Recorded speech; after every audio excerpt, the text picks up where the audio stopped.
Hey there, I'm Jason Smith, Master Sommelier with MGM Resorts, and excited to talk to you a little bit more about wine.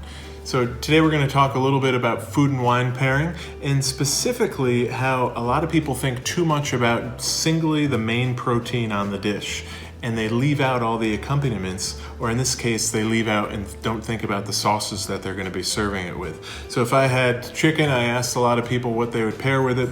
They're thinking simply, well, it's a white meat, so we should obviously drink a white wine with it.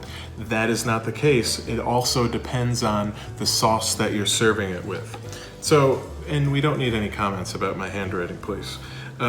Simply we'll start off with a lemon herb sauce, so something that's going to add some brightness, green notes from the herb with our chicken, and that's going to work very nicely with a Sauvignon Blanc or a Chardonnay. Those have some flavors that will mirror those kind of lemon and herb notes to it, and certainly if you had, something along the lines of even Pinot Noir, those red berry, red cherry flavors are going to be a big clash with those lemon and herb sauce in it. Let's jump down to the mushroom. With that sauce, we're going to be more in the Merlot and Pinot Noir camp to it. So it has some meaty flavors. Sometimes mushrooms can almost act like a protein. They add that earthiness, and that's going to put us more in that Pinot Noir Merlot camp. They're going to stand up to that richness of the mushroom, and it really points things in a different direction to it.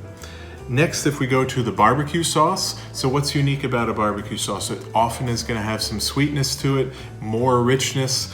Something like a Pinot Noir will be most likely overpowered by a barbecue sauce, meaning all that you can taste is barbecue and chicken, and you can't taste any of the wine. When we're looking to do a great food and wine pairing, we definitely want those to be on a similar plane, in that you take a sip of the wine, you taste the wine, take a bite, you taste the wine and the food, and it's got this great meld together. We never want one of the items to overpower the other, and barbecue would certainly overpower something like a Pinot Noir.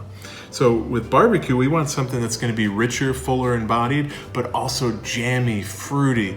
And we get those from both Malbec and then Syrah or Shiraz would be some of the wines, red wines that would have, that power to stand up to the richness of the barbecue, but also these fruit forward, maybe even a little bit of sweetness notes that would work well with it too. So really thanks. This is, just a couple quick notes on food and wine pairing, but really excited that you can take the time to watch this here. And we really miss you all in Las Vegas and our other properties around the country. We can't wait to welcome you back soon. And if you have any particular food and wine pairing questions, I'm happy to take any of those, so please fire away with all those. It's always fun to hear your feedback. Thanks very much and have a great day.